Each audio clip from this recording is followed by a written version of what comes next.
Please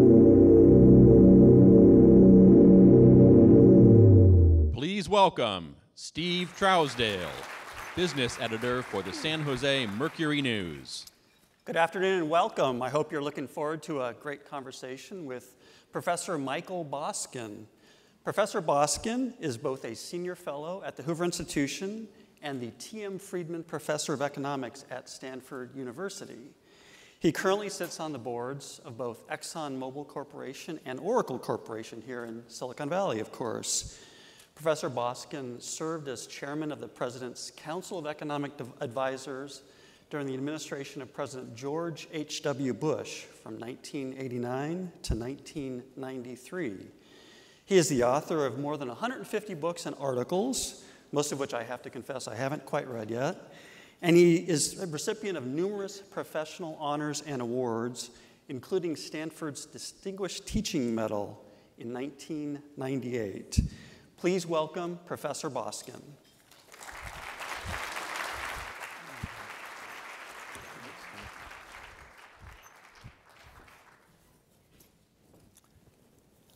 Thank you, Steve. It's good to be here with you at the Bay Area Council. I follow your annual Economic Outlook Conference and what's said here every year. I have many friends who are members, and I particularly want to thank my former students in the room for risking double jeopardy and coming to hear me today.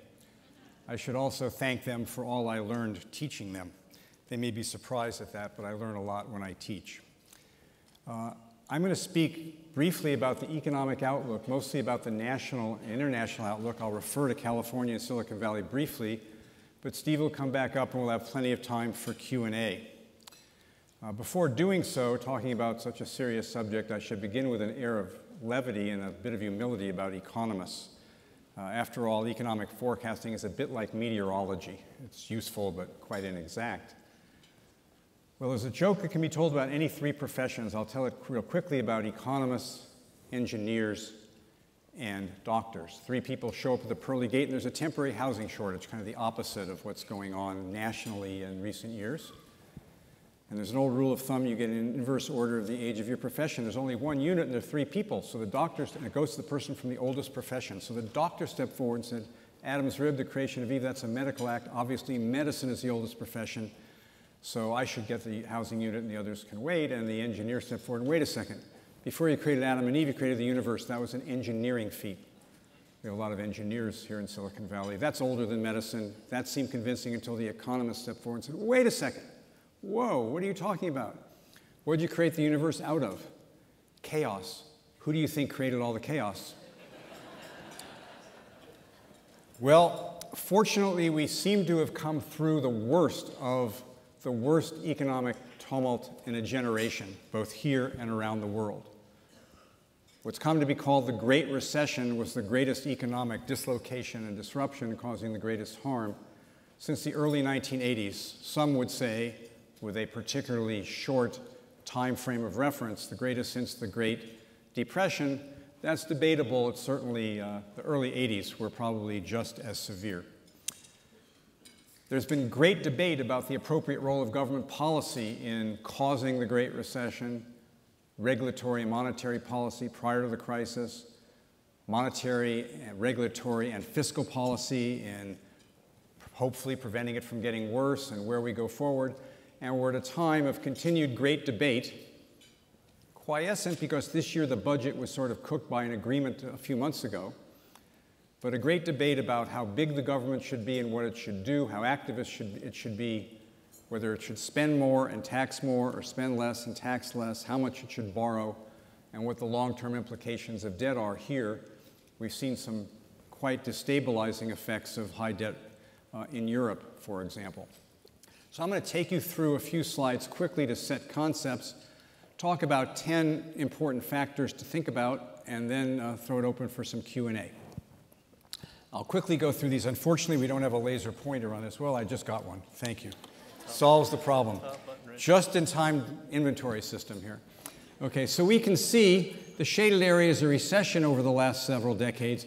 And you can see here the early 80s and the early 70s were the other severe post-World War II recessions. The red is GDP shrinking. Here's the recent recession. And here's the last quarter, which grew at about 0.1% and may well be revised negative when the data are updated. So the economy has been in a slow recovery since then, illustrated, whoops, did we switch to this? Illustrated by this graph, which shows the average US real GDP growth annualized for the first 19 full quarters after a severe recession trough, the bottom of the recession. This is the early stages of the recovery. We've been in a half-speed recovery. There are many reasons for that. Often when there's a deep recession, there's a rapid bounce back. Some have called that kind of the violin plucking theory. When you pluck the string of a violin a lot, it bounces back quickly. A little, and it's not as strong a reaction. Okay, let's see how we're doing. I've got two of these. The labor market has done even worse. It has improved a bit lately, and let's hope that continues. But at a time when there were far fewer people in the working age population, the recoveries from the early recessions were generating 400,000 and 500,000 jobs a month, not the little over 200,000 we've been doing lately. But there's been a small improvement. Many people have left the labor force. Some are discouraged. The unemployment rate, which peaked at 10% at the worst of the recession, the recent recession, is down as currently measured to 6.3%, but it leaves out people who have left the labor force discouraged. It doesn't count people who are working part-time who want full-time jobs. And if we did that, it would be considerably higher. The unemployment rate actually got up considerably higher in 1982 than the worst of the Great Recession.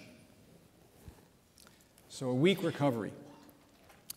If we look at the outlook for most people, most of the major forecasters, on the left for 2014 and 2015 are the blue chip economic indicators, the mathematical average of about 50 private forecasters, some at universities, some in business, some at financial institutions, some in their own private businesses, et cetera.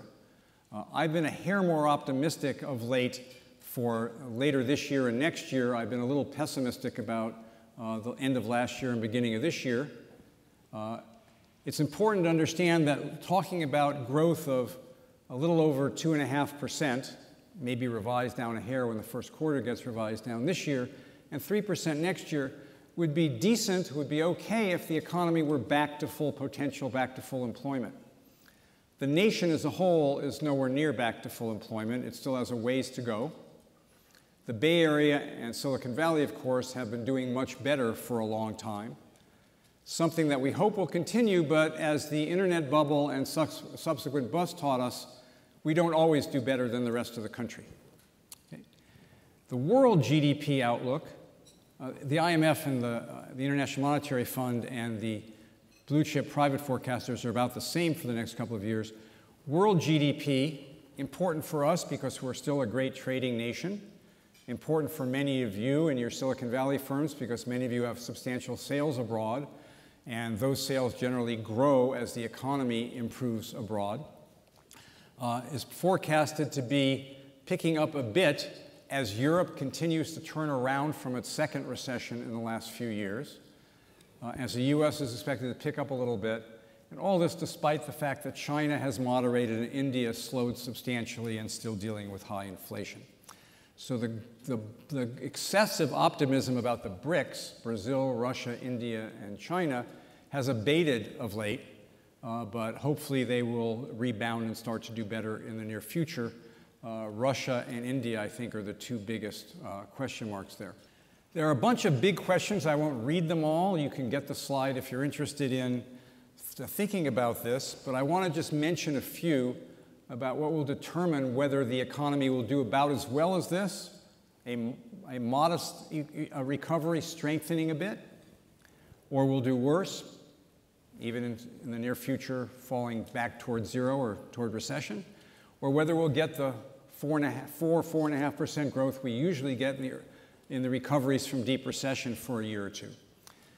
As I said, forecasting is a bit like meteorology. The Obama administration, like many of its predecessors, not picking on them, they're just the most recent, had forecast that GDP growth would be 4% or more every year of the first 4 years of the Obama administration, starting the next year.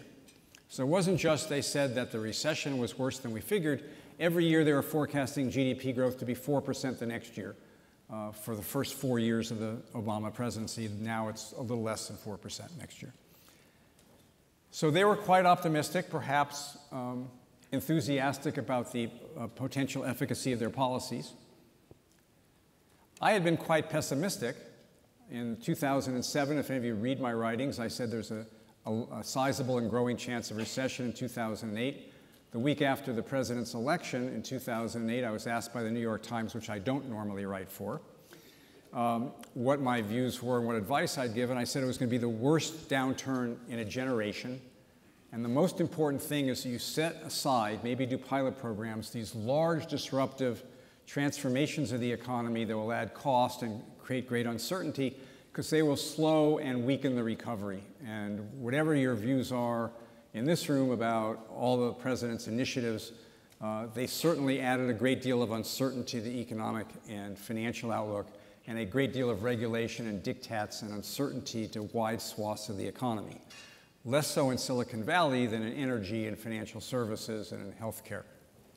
But these were surreal, and they caused a problem.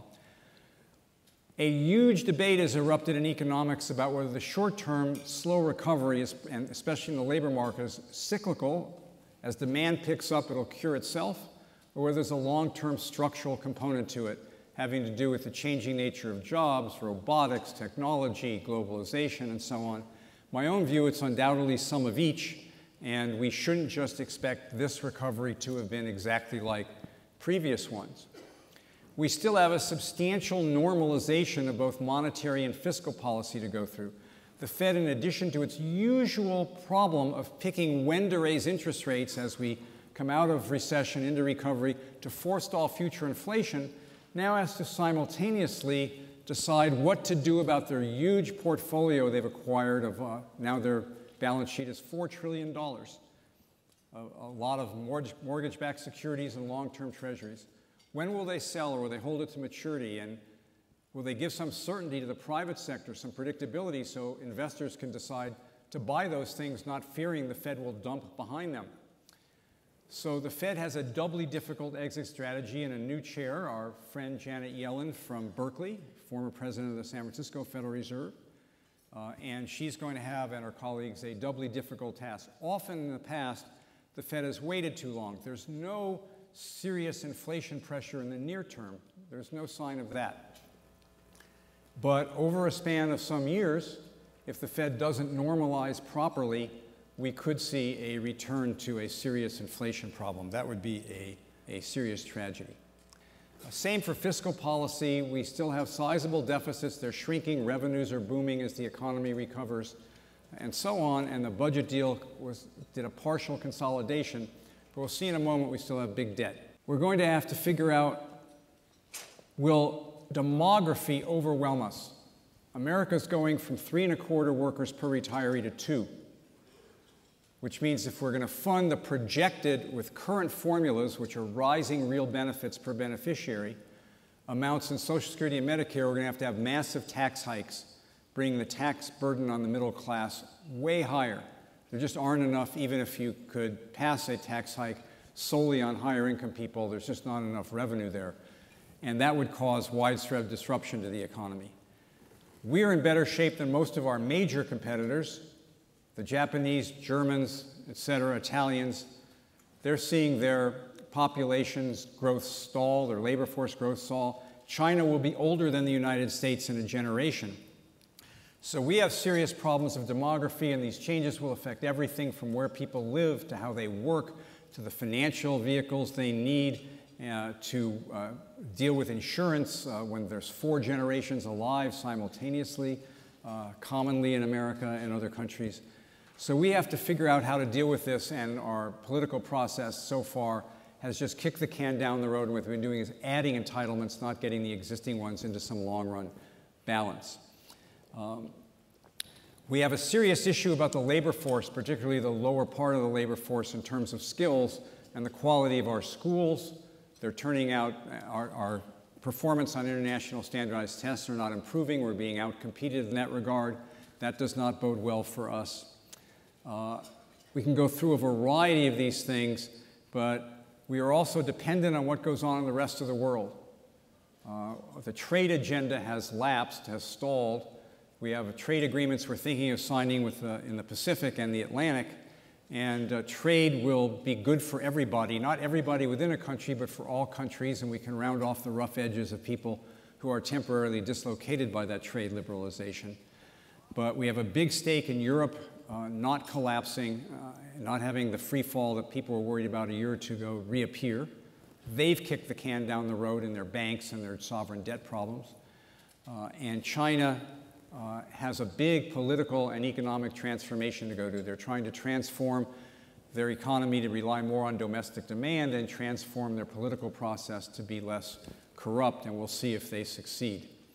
And then we have these battles going on intellectually on the left and the right, arguing about what's going to happen to capitalism and democracy. We've had a major book published by someone who's been described as a neo-Marxist. I think that's a little ungenerous, talking about how capitalism will create a class of oligarchs over the next century, and the rest of us will stagnate. And from the right, there's been a concern that too many people are collecting benefits and not enough collecting taxes, and that may wind up leading to a considerable expansion of the welfare state and higher taxes, making robust growth impossible. All these things will be major components of how we and Silicon Valley and California does over the next decade or two, not just over the next few quarters. But in the short run, the base case is modest growth nationally, a little better than that here. That's good news, but all I can tell you from having been in this business for decades is anybody who puts all their eggs in the basket of a base case is not planning wisely. You'll need some contingency plans. If we took the forecast of the most pessimistic of the blue chip forecasters and the most optimistic, there'll be a few tenths higher or lower than those averages I put up there. That does not adequately convey the possible outcomes with any serious regard to history. So I think it's likely to be the case that we'll see some modest improvement, barring any major policy collapse or major international calamity that disrupts oil markets or creates immense geopolitical tensions, et cetera. I think those will probably be avoided, but I see big risks in Europe, big risks medium term in China, although great potential. And I see here us grappling with a series of problems, but not enough leadership, too much contention, not enough strategy. I'll give you one example applied to California, where I'm very supportive of the agreement to try to build a serious rainy day fund to get out of this horrible volatility we have in the budget that is induced by the very progressive tax system and the taxation of capital gains as ordinary income, and obviously stock options as ordinary income. So that's a good step. But we have some silly ideas like spending, if you believe the downward revised estimates based on, quote, the optimism of the engineers, close quote, $68 billion on a so-called high-speed rail, which has been re-engineered to be a medium-speed rail, at the expense of much higher priorities like improving our schools over this span of time. So we've got to get that under control. Chuck Reed spoke earlier. He's a hero for bringing into fore the issues of unfunded pension liabilities in state and local governments. And he deserves an extra round of applause. Let's give it to him if he's still here, for raising those issues, having the courage and foresight to do so. But in California, if we were measuring the budget position with accrual accounting, we'd have a $15 billion deficit, not a $2 billion cash surplus, because the unfunded liabilities in our pension and health care systems have been rising considerably over time. So we need to get around to that soon before it consumes us and crowds out everything else. And that will be contentious and difficult. Nobody likes the idea of reopening contracts, even though they may be unsustainable. So we'll have to figure our way around that. But that's good news. California ought to be thinking also strategically about how to take advantage of our diversity. It's obviously caused some short-run costs, but we're a majority-minority state. We have people from all over the world are here now. We have large numbers of Latino and Hispanic and Asians in California. In a global economy, why aren't we thinking of strategies to make that an advantage for California rather than just quibbling about the short-run cost, as legitimate as those concerns are. So I would like to see some leadership on these issues of our long-run fiscal issues, our long-run sustainability. I'll show you one graph which will show you where this goes. This is the CBO's projection of our debt-GDP ratio. So it's been stabilized for the next few years, but the best time to prepare for lean times is during the good times, as in developing a rainy day fund, when you have a temporary cash surplus. The worst time is in the middle of a crisis. So we need to get much more attention focused on solving our long-term problems.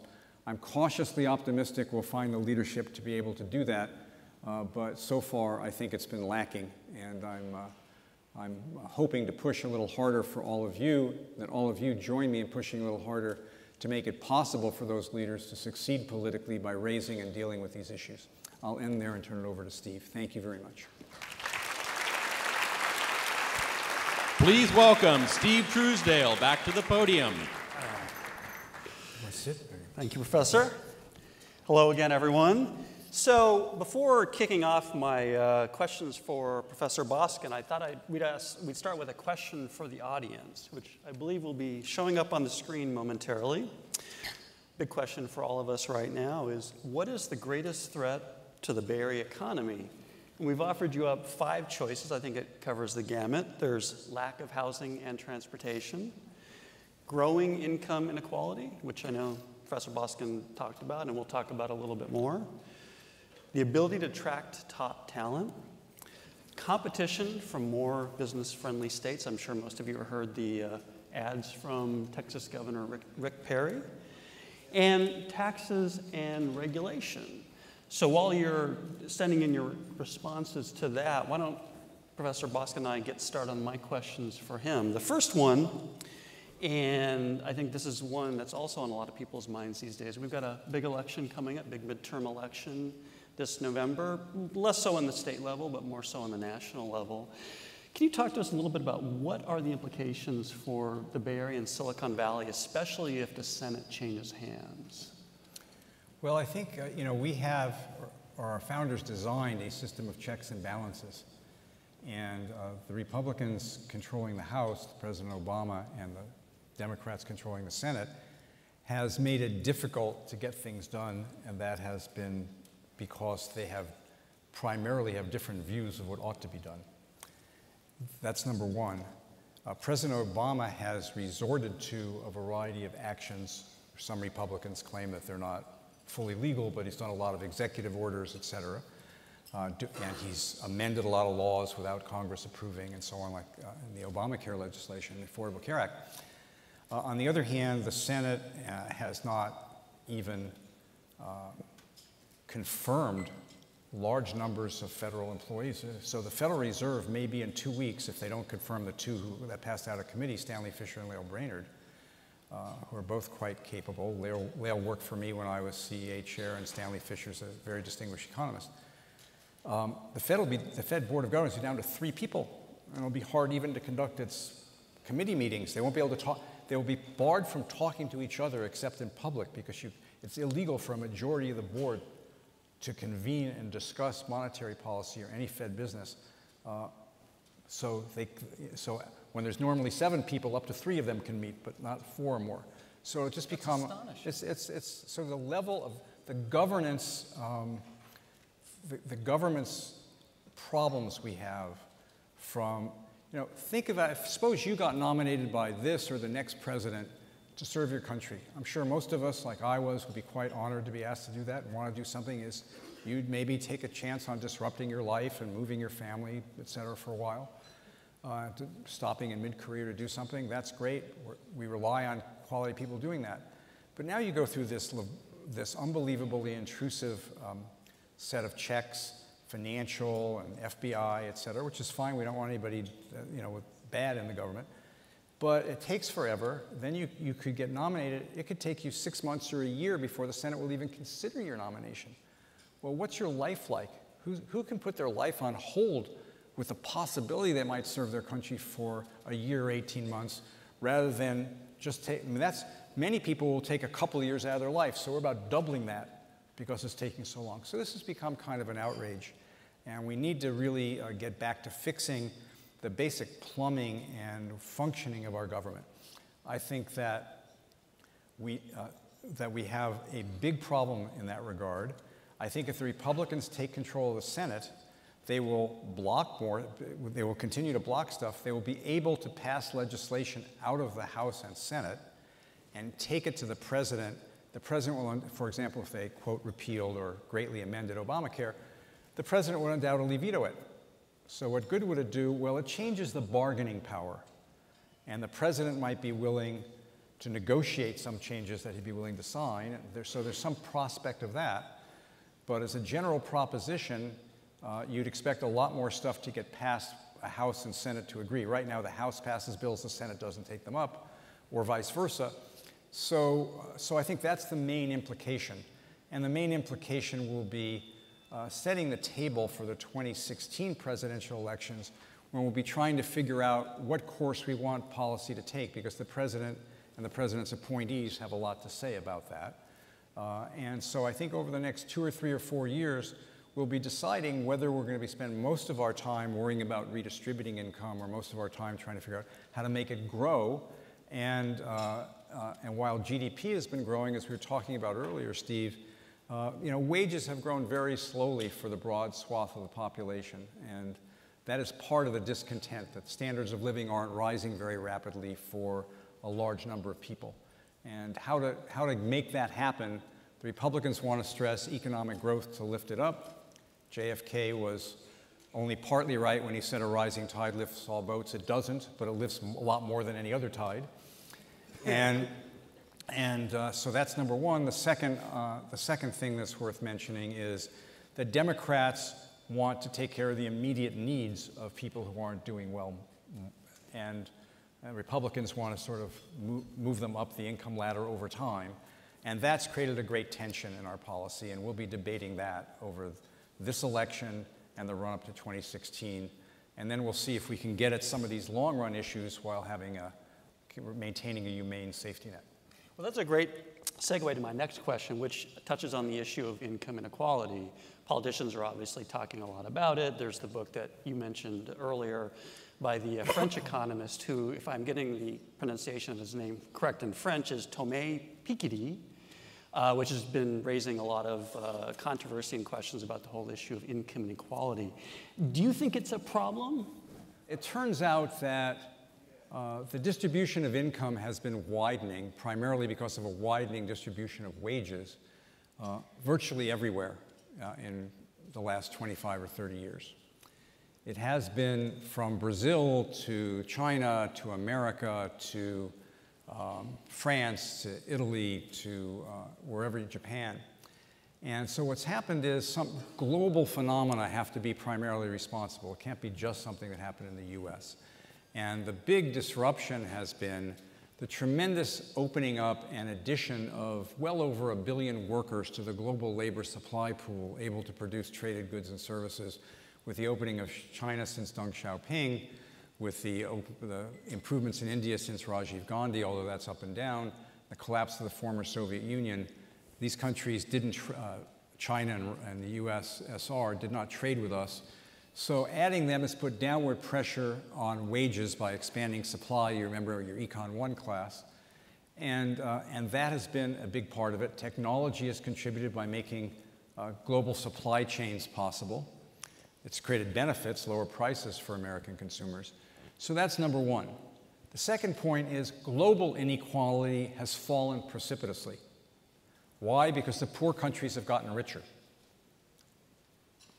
So now I view US inequality as several different questions.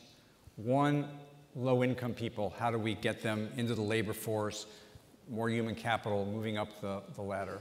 Number two, slow growth of wages adjusted for inflation for the middle class. Number three, the tremendous increase in the skill premium in the labor market. So highly educated, especially more technically educated workers are doing very well, and many others are doing only slightly better than 20 or 30 years ago. And finally, this issue of concentration of wealth at the very top. I view those as interesting and issues. I personally think I'm much more concerned in seeing incomes moved up than I am with the distribution. But I think we have to take into effect that we live in a political world, and the political economy is that the policy pressures will come from people who aren't doing as well, who want the government to assist them. And politicians will respond, and that's natural. We should, both on a humanitarian basis at the very least, we should want a humane social safety net. So I believe that it will continue to be an issue, but I think it's overstated. It is certainly not our main issue. Our main issue is getting growing incomes for the broad swath of the population and making sure that can continue in the next generation. And the two big issues there are human capital policy, much better schools. In my view, competition is part of that, and choice is part of that, but not the only thing. Better immigration policy. We're all familiar with the H-1B visa problem, how the limited quotas. We should be stapling green cards to PhDs at Stanford, for example. And training. We have 4 million job openings listed by American firms today. They're not all for software engineers. They're things like welders and tool dyers. Firms say they can't find people with those skills. Yet we have 46 separate federal government job training programs and 9 agencies spending $19 billion a year, many with no metrics, and the ones that have them are not doing very well. So we need somebody to get in there and rip that out and replace it with 3 good training programs costing half as much to get 3 times as many people skills that can get them real jobs. The other thing is our fiscal future. That's the biggest issue. We can't afford to let entitlement spending just grow and eventually gobble up the rest of the budget and the rest of GDP and passively raise taxes to current European levels and then beyond, or that will be very bad for our economy and our children and our grandchildren. Let's talk about Silicon Valley and high technology. As all of you know, Silicon Valley is going through one of its periodic booms. The question, I think, is, are we in a bubble? Professor? Yeah, I mean, well, we've seen maybe a 18% decline in some micro cap tech stocks from their late last year to maybe November peak. So the stock market's gotten a little nervous about it. Clearly, the way Silicon Valley and many other sectors work, particularly one where there's a lot of seeding, there will be valuations have been driven up. There's a lot of things tried. Some of them will turn into the next round of names we'll become familiar with and as products and services we'll use. Many of them will fall aside. So I think we've gotten to a pretty frothy valuation for small company stocks, for private companies looking to either be acquired or to recapitalize.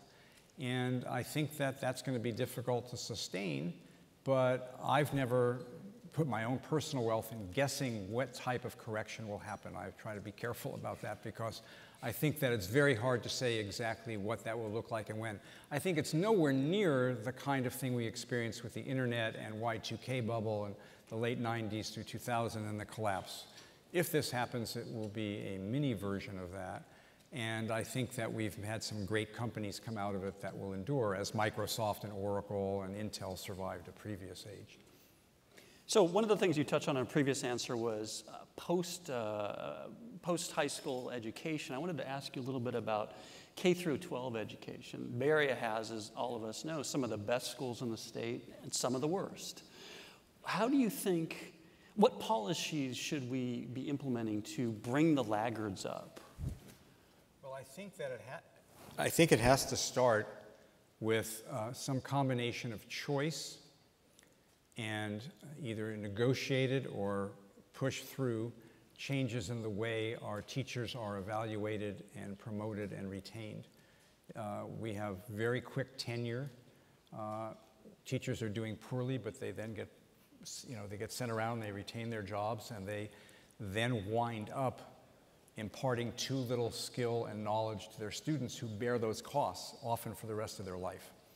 There's a very good study by some friends of mine at Harvard who look at the value of a good teacher to the future incomes of the students in their class on a very randomized, controlled experiment replication.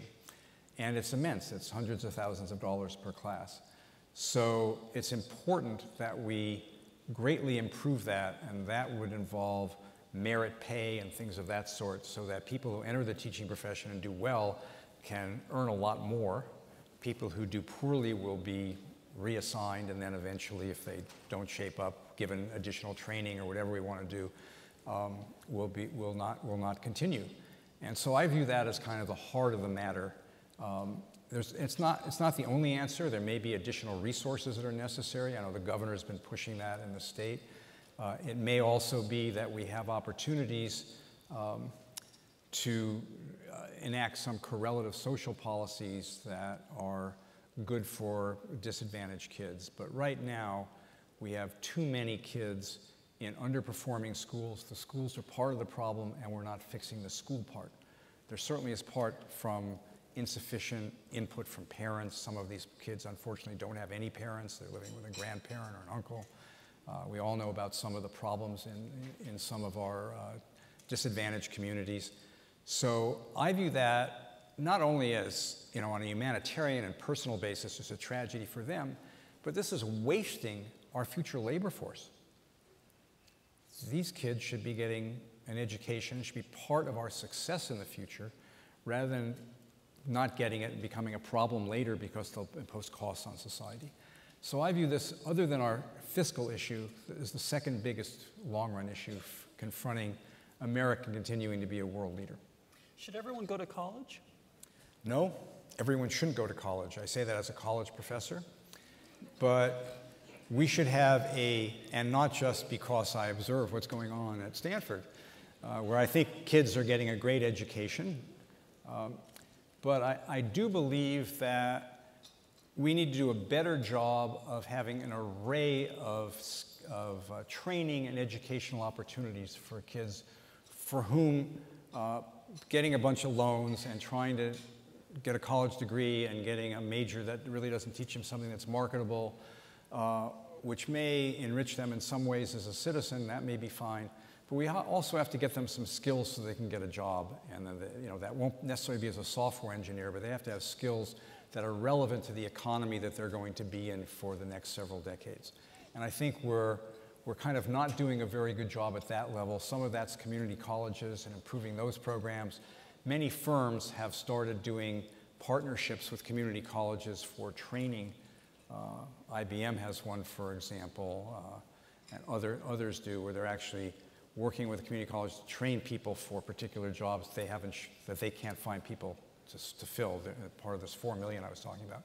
So we need to do a much better job of that, and we need to get government, when they're doing things that are directly tied, when it's doing things directly tied to people's employment opportunities, to have the standard of success, not the standard of how much we spend or how many people go through this, but the standard of how many people actually get a job and keep a job.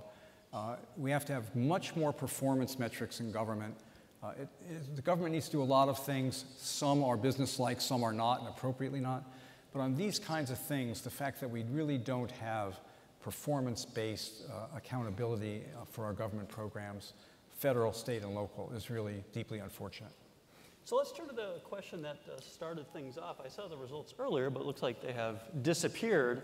My recollection was that regulation and lack of housing and transportation were vying for the top spot. Professor, what are your thoughts? What do you think the greatest threat to the Bay Area economy is? I think the Bay Area is an expensive place. And the fact that housing is expensive, for example, means that our firms have to pay workers more so they can afford the housing. Think of when a firm here transfers somebody from another state, they often reimburse them for the difference in cost of living, and including higher taxes in California. So I think housing costs are just general costs, but our taxes, our regulation is adding to costs. Much of our regulation, which is getting us a clean environment, which is really important, but it's made manufacturing things in California very difficult, and it's part of the hollowing out of the middle class in California. We have in California 12% of the country's population, and we have over 30% of the welfare recipients. We have 23% roughly of the Medicaid spending. So we have a lot of people who are not thriving, some recent arrivals, but a lot of people not thriving. And we need to figure out a way to improve their situation, getting back to your inequality point a moment ago, and help train them for some of these jobs. And if we could get some manufacturing back to California, very expensive energy in California. California, in my view, I'm on the board of an energy company, so you might, let me be upfront about that, but just in studying this, we have this view somehow that energy ought to be produced somewhere else, transported to California in invisible ways, totally safe, and available to us whenever we want it cheaply. And you just can't do all those things.